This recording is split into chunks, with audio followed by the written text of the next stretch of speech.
그때 강도 두 사람이 예수와 함께 십자가에 못 박혔는데 하나는 그의 오른쪽에 하나는 그의 왼쪽에 달렸다. 지나가던 사람들이 머리를 흔들면서 예수를 모욕하여 말하였다. 성전을 허물고 사흘 만에 짓겠다던 사람아, 내가 하나님의 아들이거든 너나 구원하여라. 십자가에서 내려와 보아라. 그와 같이 대제사장들도 율법학자들과 장로들과 함께 조롱하면서 말하였다. 그가 남은 구원하였으나 자기는 구원하지 못하는가 보다. 그가 이스라엘 왕이시니 지금 십자가에서 내려오시라지. 그러면 우리가 그를 믿을 터인데. 그가 하나님을 의지하였으니 하나님이 원하시면 이제 그를 구원하시라지. 그가 말하기를 나는 하나님의 아들이다 하였으니 말이다. 함께 십자가에 달린 강도들도 마찬가지로 예수를 욕하였다. 마태복음서 27장 38절에서 44절 말씀. 마태복음서 27장은 주님의 일생 가운데 가장 어두운 시간을 묘사하고 있습니다. 빌라도와 대제사장에게 당하신 부당한 신문과 판결, 믿고 사랑했던 제자 유다의 배신과 자살, 마치 물건을 비교하듯 바라바라는 강도와 저울질 당한 치욕, 군인들의 조롱, 그리고 십자가에 못 박히시고 죽으신 이야기가 숨가쁘게 전개되기 때문입니다. 오늘 아침에 우리는 예수님께서 십자가에 못 박히신 직후에 사람들이 주님에게 던지며 조롱했던 말들을 살펴보겠습니다. 주님께서 십자가에 못 박히시고 골고다 곧 해골곳이라는 곳에 세워졌습니다. 주님의 머리 위에는 유대인의 왕 예수라는 글귀가 써진 팻말이 붙었습니다. 주님의 양옆에는 강도 두 사람이 마찬가지로 십자가에 못 박혀 섰습니다. 골고다 언덕에 십자가 3개가 이렇게 세워진 것입니다. 사람들은 이 십자가를 지나다니며 한두 마디 날 서고 냉소 가득한 말을 던집니다. 첫 번째 모욕을 던지는 사람들은 평범한 사람들이었습니다. 본문 39절은 지나가던 사람들이 머리를 흔들면서 주님을 모욕하였다고 말합니다. 이들의 발언은 이와 같습니다. 본문 40절입니다. 성전을 허물고 사흘 만에 짓겠다던 사람아, 내가 하나님의 아들이거든 너나 구원하여라. 십자가에서 내려와 보아라. 말씀을 조금 깊게 볼 필요가 있습니다. 마태복음 안에는 주님께서 성전의 멸망과 붕괴를 예언하긴 하였으나 당신께서 직접 성전을 허물고 사흘 만에 다시 짓겠다라는 말씀을 하신 바가 없습니다. 이 말씀은 곧 성전을 허물고 사흘 만에 짓겠다라는 말씀은 요한복음 2장 19절의 말씀입니다. 마태복음에서 주님은 그런 말씀을 하시지 않았습니다. 대신 주님에게 죄를 뒤집어 씌우려는 대제사장들이 의회와 법정에서 이 말을 했습니다. 마태복음 26장 61절 기록에 주님께서 하나님의 성전을 헐고 사흘 동안 지을 수 있다라고 말하며 고발하지만 공의회에서 주님을 향한 모든 말은 다 거짓 증언이라고 복음서는 분명히 밝히고 있습니다. 그러니까 사람들은 날조된 말을 토대로 주님을 모욕하고 있는 것입니다. 이어 사람들은 네가 하나님의 아들이거든 너나 구원하라. 십자가에서 직접 내려오보라 말합니다. 하나님의 아들이라면 신과 다름이 아닐 텐데 이 정도 위기에서 저 스스로도 구원하지 못한단 말인가? 그러고도 자기 스스로 신의 아들이라 말할 수 있느냐라고 조롱합니다. 대단히 모욕적이지만 그들의 말에는 일견 타당한 부분이 있습니다. 예수님께서 하나님의 아들이면 참인데 그 아들 되신 하나님이 이 정도 상황을 타개하지 못하고 있으니 말입니다. 이제 두 번째 모욕 말씀을 봅시다. 이번에는 대제사장들과 율법학자들 그리고 장로들의 모욕입니다.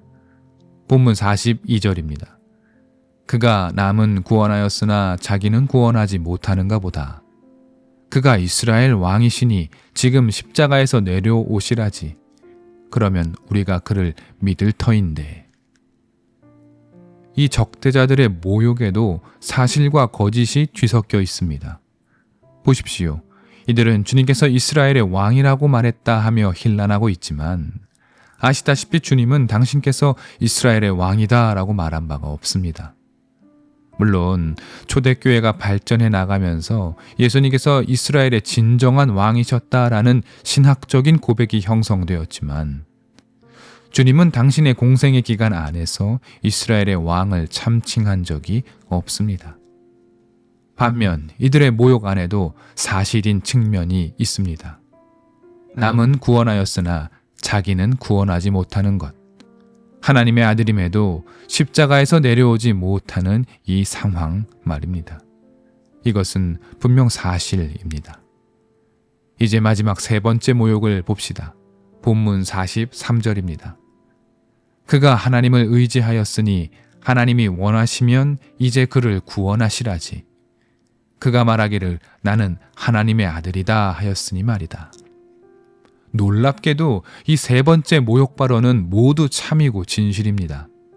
그가 하나님을 의지하였으니 이는 완전히 맞는 말입니다. 주님은 단 한 번도 하나님을 의지하지 않은 적이 없습니다. 이어 나는 하나님의 아들이라는 말, 이는 주님께서 직접 하신 말씀이 맞습니다. 하나님이 원하시면 이제 그를 구원하시라지 라는 말도 마찬가지입니다.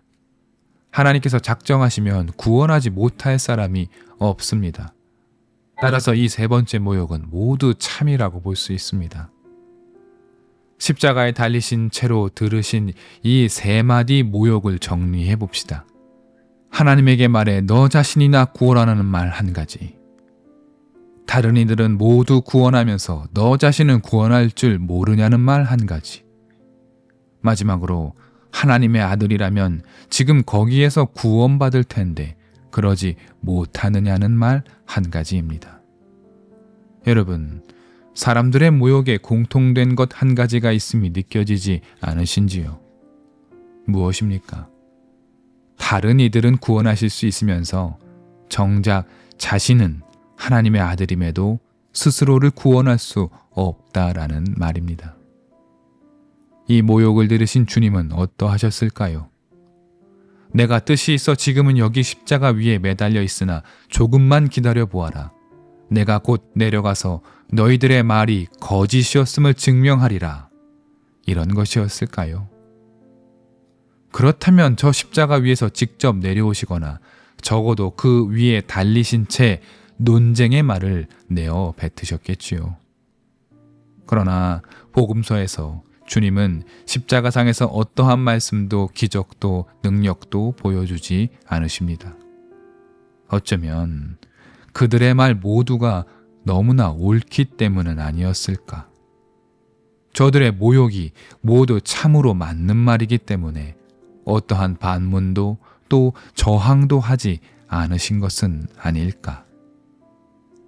그렇다면 주님은 자기를 지나는 사람들의 모욕과 냉소를 들으시며 생각하셨을 것입니다. 너희들의 말이 모두 옳다. 나는 나를 구원할 능력이 내게는 없다. 십자가에 달린 내가 스스로 여기에서 내려올 능력이 나에게는 없다. 그렇기에 너희들의 조롱이 틀리지 않았다. 너희들의 말이 맞다. 바로 이것이 주님의 뜻은 아니었을까요? 오래전에 듀오 포크 밴드로 활동했던 시인과 촌장이라는 밴드가 있습니다. 그들의 유명한 노래 가시나무라는 노래를 기억하시는 분이 많이 계실 것입니다. 가요였지만 인간의 존재와 또 그 존재의 의미를 물었던 깊이 있는 가사에 많은 이들이 공감했습니다. 곡의 가사 일부는 이러합니다. 내 속엔 내가 너무도 많아 당신의 쉴 곳 없네. 내 속엔 헛된 바람들로 당신의 편할 곳 없네. 내 속엔 내가 어쩔 수 없는 어둠, 당신의 쉴 자리를 뺏고 내 속엔 내가 이길 수 없는 슬픔, 무성한 가시나무 숲 같네. 노랫말을 적고 곡을 붙인 하덕규는 자기를 옥죄는 온갖 것들이 내 안에 가득 차 있어. 누군가가 내 안에 들어와 쉴 곳이 없다고 말합니다. 하여 자기 속을 들여다보니 무성한 가시나무 숲 같다고 노래하지요. 80년대에 만들어진 노래이지만 2020년대를 사는 오늘 우리에게 동일한 울림을 줍니다. 우리는 우리 자신을 향한 욕망을 얼마나 많이 내 안에 넣어두고 사는지 모릅니다. 작은 갈등에도 발끈하고 온갖 것들을 속에 채워 넣어 두어야만 안심하고, 이러한 우리를 볼 때에 다른 사람들이 우리에게서 위로와 격려를 얻을 수는 없을 것입니다. 그러나 우리 주님 안에는 주님 당신을 구원할 능력도, 십자가를 회피케 할 계획도, 책략도, 신의 능력으로 자기를 적대하는 모든 세력을 제거하려는 분노도 없었습니다. 한마디로 주님 안에는 주님이 계시지 않았습니다. 그러면 주님 안에는 무엇이 있었을까요? 사랑. 당신의 사랑하는 사람들을 향한 연민과 사랑뿐이었습니다. 주님은 주님 안에 사랑만이 가득했기에 당신의 죽으심을 마다하지 않으셨습니다. 세상의 온갖 모욕도 넉넉히 받으셨습니다. 자기를 비운 이에게 세상의 조롱은 어떠한 힘도 발휘할 수 없기 때문입니다. 온갖 것들을 쟁취하여 자기 속에 넣어두려는 시대입니다. 그것들이 나를 증명하는 능력이 되고 나를 보호하고 지켜주리라 믿는 세상입니다. 그러나 나로 나를 가득 채울 때 우리 속은 점차 가시나무 숲처럼 되어버립니다. 주님의 마음을 들여다봅시다. 자기를 구원할 능력 없는 주님, 도망칠 계획이 없으신 주님, 대신 다른 이들을 살리기 위해 사랑만을 가득 채우신 주님의 그 속을 들여다봅시다. 우리도 주님을 만나 내 속에 나를 비우고 사랑을 채울 때에 세상이 감당치 못하는 사람이 될 것입니다.